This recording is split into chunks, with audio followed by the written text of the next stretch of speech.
Sebuah angkutan umum tabrakan di Jalan Raya Sawangan, Pancoran Mas, Kota Depok, Jawa Barat. Meninggal dunia. Akibat tabrakan ini salah satu angkot ringsek parah.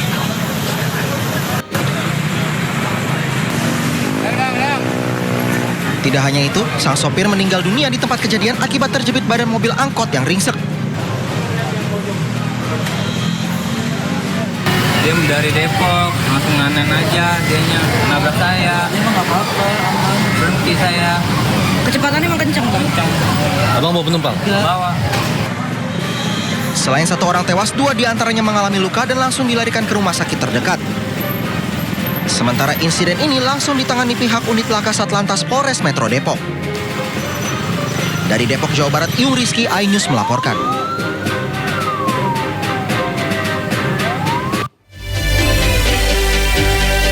Selamat siang pemirsa, Sindo Siang kembali hadir menemani aktivitas Anda bersama saya Relasi. Berikut berita pilihan siang ini.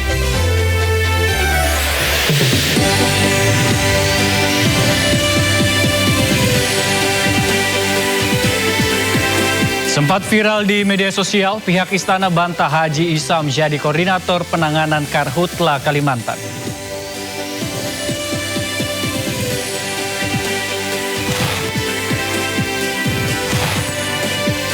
Desak Gibran segera tunjukkan ijazah SMK, Denny Indrayana tambah hadiah sayembara jadi 2 miliar rupiah.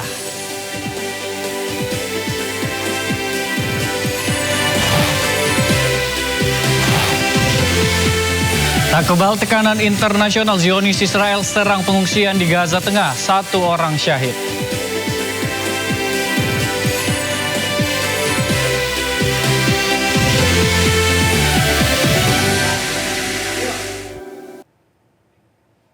Pemirsa, kita awali Sindo Siang pada hari ini. Polisi menggelar olah TKP di lokasi kebakaran rumah kos yang menewaskan 4 orang di kawasan Tebet, Jakarta Selatan. Kebakaran diduga berasal dari ruang mesin fotokopi. Ya pemirsa, inilah suasana pasca kebakaran yang melanda rumah kos di kawasan Tebet, Jakarta Selatan. Di dalam rumah yang ludes terbakar juga terdapat sebuah mobil yang ikut hangus dalam kebakaran. Dalam peristiwa yang terjadi pada Senin dini hari ini, 4 penghuni rumah ditemukan tewas setelah kebakaran berhasil dipadamkan. 2 di antara korban tewas adalah lansia.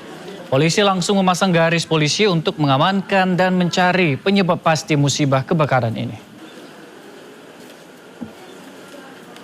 Berawalnya sih dari dalam.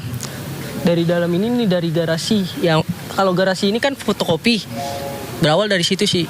Lihatnya, iya. Infonya ada korban jiwa, Bang. Ada korban jiwa yang setahu saya sih 4 orang. 3 orang pemilik rumah, 1 lagi penghuni kosan. Sebelumnya pemirsa, sebuah rumah berlantai 2 ludes terbakar di Jalan Rasa Mala 2, Tebet, Jakarta Selatan pada Senin pagi. Naas 4 penghuni rumah meninggal dunia akibat terjebak kebakaran.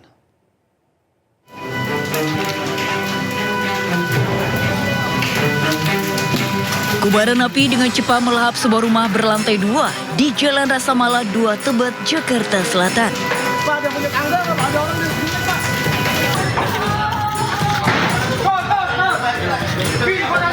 Banyaknya material yang mudah terbakar membuat api dengan cepat meludeskan isi bangunan. Besarnya kobaran api membuat warga sekitar panik. Diduga api dipicu akibat meledaknya mesin fotokopi di dalam rumah. Api pun padam 1 jam kemudian usai menerjunkan belasan mobil damkar. Naas 4 penghuni rumah ditemukan tewas terjebak kebakaran. Keempatnya diketahui 3 orang satu keluarga, yakni suami istri dan anak, dan 1 orang lainnya penghuni kos. Api mulai dari sini nih, di tengah. Nah, terus udah ada yang teriak-teriak. Cuman warga nggak bisa nolong karena pintu gerbang kekunci semua. Ini rumah tempat fotokopi sama kosan. Keempat jenazah selanjutnya dibawa ke Rumah Sakit Polri Jakarta Timur. Sementara penyebab pasti kebakaran masih diselidiki polisi. Dari Jakarta, Dan Helmi Sayangbati, iNews melaporkan. Terbakar selama 2 hari, titik api baru kembali muncul di Taman Nasional Way Kambas, Lampung Timur, Lampung. Kali ini api melalap lahan gambut yang berada di wilayah Desa Brajaluhur, Kecamatan Braja Selebah, Kabupaten Lampung Timur. Api dilaporkan muncul di titik baru pada Minggu pagi. Dan api terus membesar dikarenakan kencangnya hembusan angin serta lahan yang juga didominasi oleh tanaman kering. Ratusan personel gabungan diterjunkan. Proses pemadaman mengalami kesulitan lantaran lokasi yang sulit dijangkau dan harus menyeberangi sungai sehingga mobil pemadam tak dapat masuk ke dalam lokasi.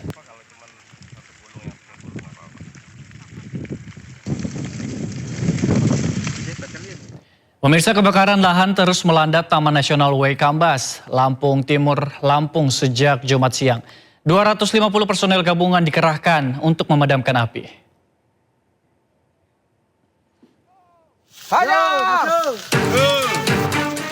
Api pertama kali terlihat pada Jumat siang kemarin sekitar pukul 13.00 di wilayah Braja Selebah. Api kemudian merambat dan membakar lahan hingga seluas 673 hektar. Akses jalan yang sulit dan terbatasnya sumber air menjadi kendala petugas di lapangan. Kini, petugas gabungan masih berjibaku memadamkan api di kawasan Taman Nasional Waikambas, Lampung Timur. Dan saya yakin ini bukan kebakaran, tapi mungkin dibakar, baik sengaja maupun kelalaian. Ya, kalau kelalaian pun harus kita cari, walaupun kelalaian. Dan itu kita proses untuk sebagai efek jerat. Dugaan sementara, kebakaran dipicu aktivitas pemburu liar, namun dugaan tersebut masih didalami polisi. Dari Lampung Timur, Lampung, Tinus Tristanto, iNews melaporkan. Pemirsa, titik api kebakaran lahan gambut di Kabupaten Palalawan, Riau terus bertambah. Selain di Kecamatan Kerumutan, kebakaran hebat juga terjadi di lahan gambut yang berlokasi di ibu kota kabupaten. Isi api di kilo 12 semakin besar ini. Dan semakin dekat ke jalannya, sekitar 30 meter, 20 meter lagi nih. Tim pemadam kebakaran dari perusahaan berjibaku memadamkan api yang melahap lahan gambut milik warga di Desa Rantau Baru, Kabupaten Pelalawan Riau. Dari Minggu siang hingga tengah malam, tim damkar berusaha menghambat gerak kobaran api yang melahap pohon sawit dan semak belukar. Petugas damkar memprediksi lahan yang terbakar sudah lebih dari 10 hektar. Luasnya lahan yang terbakar membuat tim damkar kewalahan memadamkan kobaran api. Di Rantau Baru, Bang. Kecamatan? Kecamatan Pangkalan Kerinci kayaknya. Ini lahan siapa nih? Masyarakat ya, Bang. Lahan masyarakat. Ini ada berapa hektar nih terbakar nih? Anggaran 10 lah. 10 hektar ya? 10 hektar. Kurangnya personil dan sulitnya mendapatkan sumber air membuat kobaran api masih belum bisa dijinakan. Dari Kabupaten Pelalawan Riau, Diki Kurniawan, iNews melaporkan. Tidak hanya di Kalimantan, kebakaran hutan dan lahan juga terjadi di sejumlah titik di wilayah Nabire, Papua. TNI pun berupaya memadamkan api yang dengan cepat meluas. Kebakaran mulanya diperkirakan terjadi Jumat sore waktu setempat berdasarkan informasi warga sekitar. Kepulan asap menyelimuti sebagian wilayah kota Nabire dan mengganggu aktivitas warga. Pemadam kebakaran TNI Angkatan Darat, BNPB, dan BPBD Provinsi Papua berupaya memadamkan api di lokasi. 70 personil TNI dari Yonif TP 804 juga dikerahkan bersama dengan 2 unit truk tangki air menuju ke titik kebakaran terbesar di kawasan Jalan Poros, Kampung Waroki, Distrik Nabire Barat, Kabupaten Nabire, Papua Tengah. Kebakaran juga mulai mendekati bangunan sekolah. Kobaran api akhirnya mampu dipadamkan di lokasi tersebut, namun warga tetap diminta waspada karena karhutla masih berpotensi terjadi selama musim kemarau. Terjadi pusat kebakaran di sini, apinya banyak menuju ke kota. Di sepanjang kanan kiri jalan kita bisa saksikan kurang lebih sekitar 1 kilo kejadian kebakaran, termasuk di Waroki Jalan Bawah. Dan hari ini kami cukup tertolong dibantu, di mana dari Korem membantu kita dengan pasukan yang ada, Kodim, Yon PP 804. Sementara itu kebakaran hutan di lahan di Palangkaraya, Kalimantan Tengah terus meluas. Kobaran api yang tiba-tiba membesar dan mendekati permukiman membuat warga panik.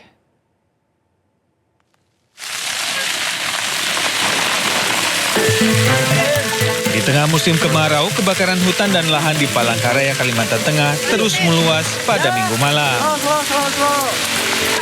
Kobaran api tiba-tiba membesar dan mendekati permukiman warga di Jalan Simpei Karuhei 3, Kecamatan Jekan Raya, Palangkaraya. Mengetahui api semakin mendekat, warga sekitar panik dan berhamburan keluar rumah. Petugas pengendalian kebakaran hutan dan lahan dari Dinas Kehutanan Provinsi Kalimantan Tengah yang tiba di lokasi langsung berupaya memadamkan api. Petugas mendatangkan mobil tangki untuk menyuplai air karena sumber air di sekitar lokasi kebakaran terbatas.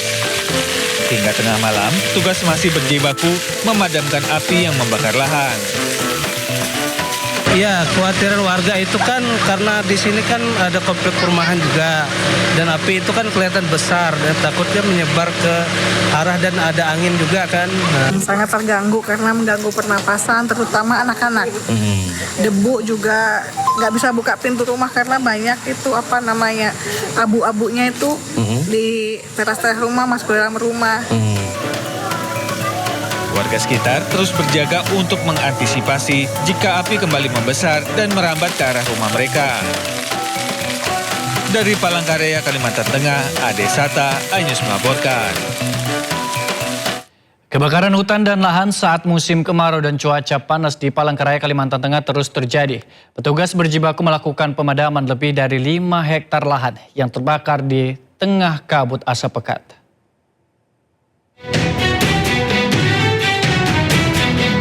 Sudah sepekan kebakaran hutan dan lahan terjadi di Jalan Yosudarso, Palangkaraya, Kalimantan Tengah. Cuaca panas disertai hembusan angin kencang membuat kobaran api terus menjalar dan menghanguskan sekitar lebih dari 5 hektar lahan termasuk kebun sawit dan jagung milik warga. Tim Damkar Hutla Dinas Kehutanan Provinsi Kalimantan Tengah bersama aparat Satbrimob Polda Kalimantan Tengah diterjunkan ke lokasi. Petugas berjibaku melakukan pemadaman di tengah asap pekat yang menyelimuti kawasan lahan yang terbakar. Upaya pemadaman berlangsung cukup lama karena terkendala sumber air. Petugas terpaksa menggunakan sumber bor milik warga agar bisa terus melakukan pemadaman.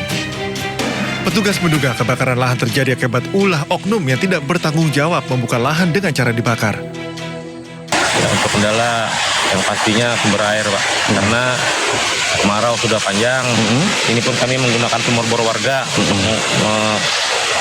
memakai airnya kan. Jadi alhamdulillah untuk sumber bor aman. Akibat kebakaran lahan ini, kabut asap menyelimuti kawasan Jalan Yosudarso, ujung Palangkaraya, mengganggu jarak pandang. Dari Palangkaraya, Kalimantan Tengah, Ade Sata, iNews melaporkan. Tangani kebakaran udara, TNI Angkatan Udara melaksanakan operasi modifikasi cuaca. Operasi ini diharapkan meningkatkan potensi hujan sehingga bisa memadamkan api dan membersihkan udara.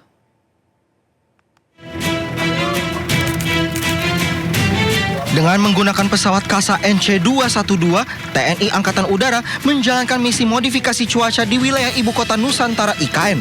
Tahap pertama, pesawat membawa 800 kg garam NaCl untuk disemai pada wilayah dengan jarak 10 hingga 25 mil dari IKN. Penyemaian dilakukan di sejumlah titik yang telah ditentukan mencakup wilayah sektor utara hingga barat laut IKN dengan mempertimbangkan perkembangan awan dan kondisi cuaca di sepanjang jalur penerbangan. Operasi modifikasi cuaca ini dilaksanakan TNI Angkatan Udara berkoordinasi dengan BMKG Pusat, BNPB Provinsi Kalimantan Timur, dan Otorita Ibu Kota Nusantara.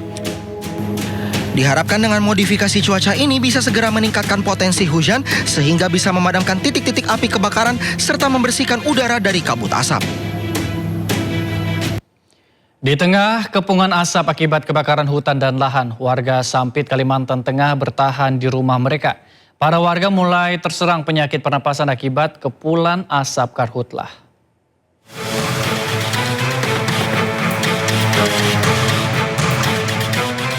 Bertahan hidup di tengah kobaran api dan kepungan kabut asap tebal dialami warga di Jalan Kaca Piring Barat Sampit, Kabupaten Kota Waringin Timur, Kalimantan Tengah.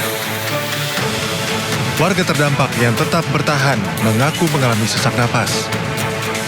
Sudah 5 hari lamanya petugas gabungan terus melakukan upaya pemadaman, namun api tak juga kunjung padam. Padahal rentetan api terus bergerak mendekati kawasan permukiman warga. Pertama gejala sesak napas, sering flu-flu jalannya. Sakit kepala mungkin ya? Mungkin sakit kepala, pokoknya intinya sesak napas lah.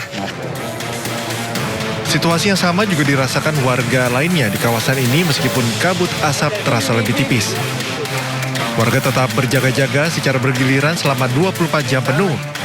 Sebab sisa pembakaran yang terbawa angin kerap menyulut ranting kering hingga sangat rentan terbakar. Karena orang standby kadang tiba-tiba api yang dari sana bisa melompat ke sebelah, bisa begitu. Karhutla yang terjadi di Kabupaten Kota Waringin Timur saat ini adalah yang terparah sepanjang tahun 2026. BPBD setempat mencatat luas lahan yang terbakar sudah lebih dari 1.400 hektar.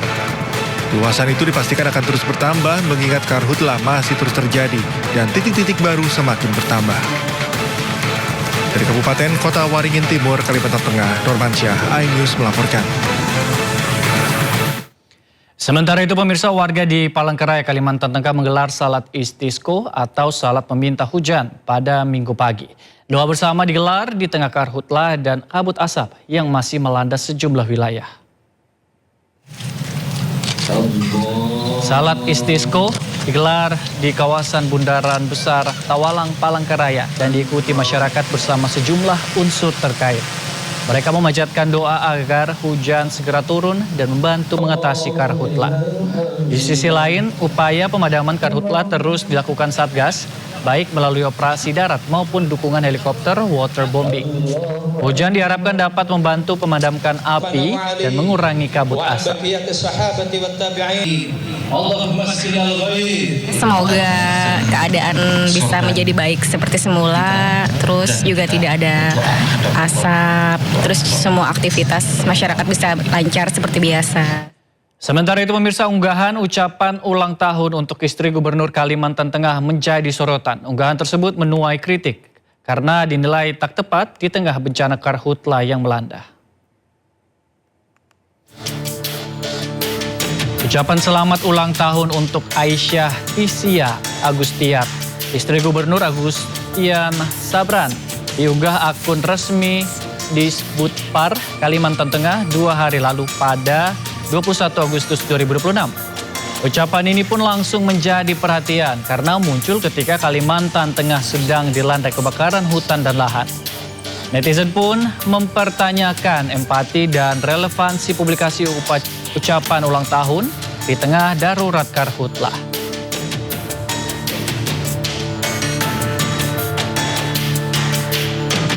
Presiden Prabowo Subianto juga meminta aparat untuk menyelidiki dalang di balik kebakaran hutan dan lahan.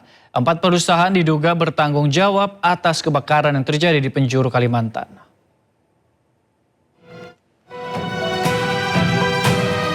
Kebakaran hutan dan lahan di Kalimantan terus meluas. Di Palangkaraya, kebakaran semakin mendekati rumah warga. Asap yang menyelimuti sejumlah kota di Kalimantan membuat warga alami gangguan pernapasan. Pemerintah pun langsung bergerak untuk mencari dalang di balik pembakaran kebakaran hutan. Hasilnya, 2 orang yang diduga sebagai pelaku pembakar lahan di Palangkaraya ditangkap polisi.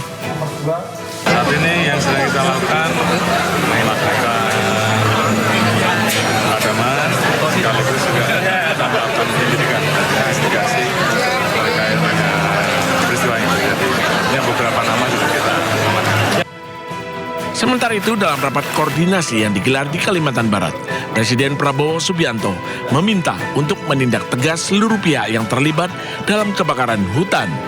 Saat ini, ada 4 korporasi di Kalimantan Barat yang diduga terlibat.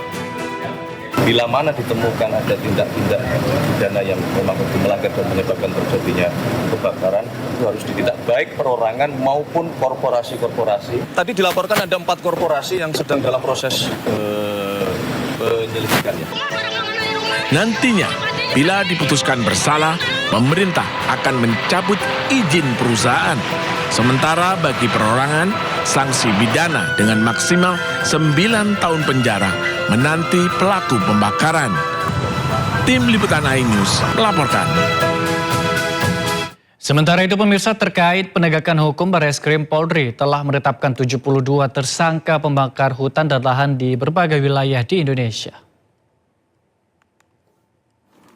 Direktur Tindak Pidana Tertentu atau Dirtipiter Barreskrim Polri Brigjen Muhammad Irhamni menjelaskan penetapan 72 tersangka berasal dari 89 laporan yang ditangani 9 jajaran Polda.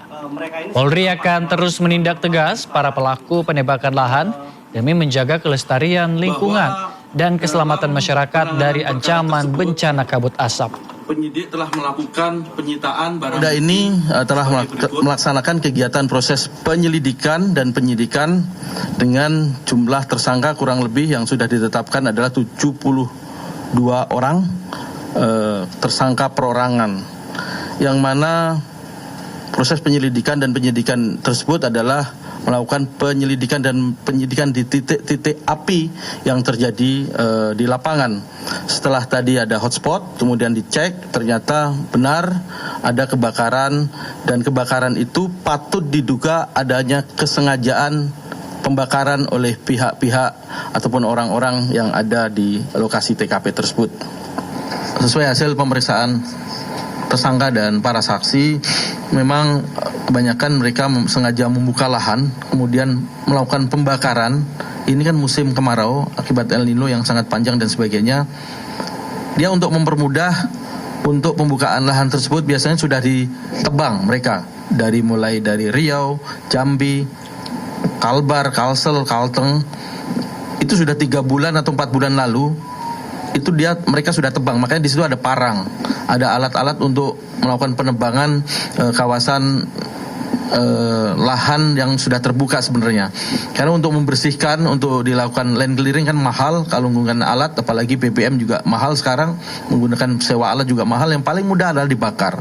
Selain itu, pasca pembakaran itu tanahnya menjadi lebih subur karena hasil pembakaran abu dan sebagainya itu bisa menjadi pupuk.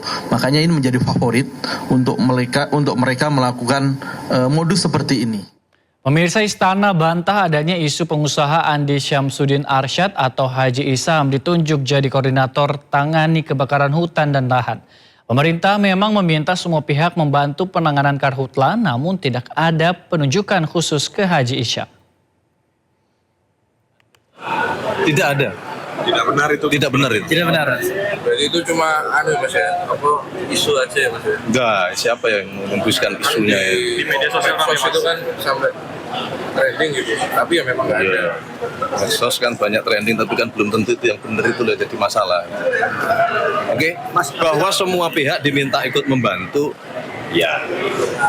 Tapi kalau menjadi koordinator ya, itu tidak kan. Kewenangannya bukan di situ. Menteri Dalam Negeri Tito Karnavian menerbitkan instruksi khusus kepada kepala daerah dalam rangka menekan angka kebakaran hutan dan lahan yang terjadi belakangan ini. Mendagri tegaskan larangan total bagi siapapun untuk membuka lahan dengan cara membakar.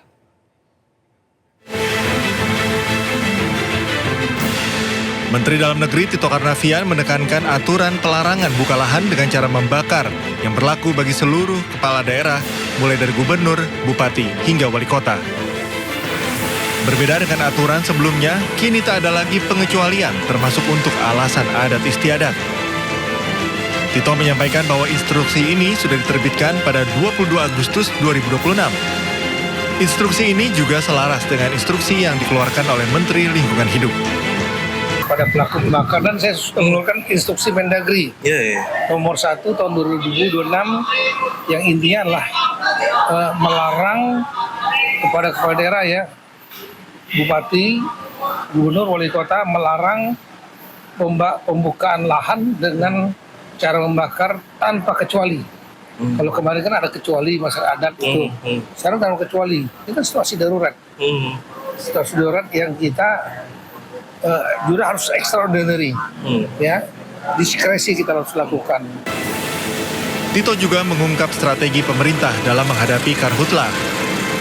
Di antaranya melakukan lokalisir dan pemadaman cepat pada lahan yang sudah terbakar dengan memobilisasi kekuatan dari berbagai kementerian.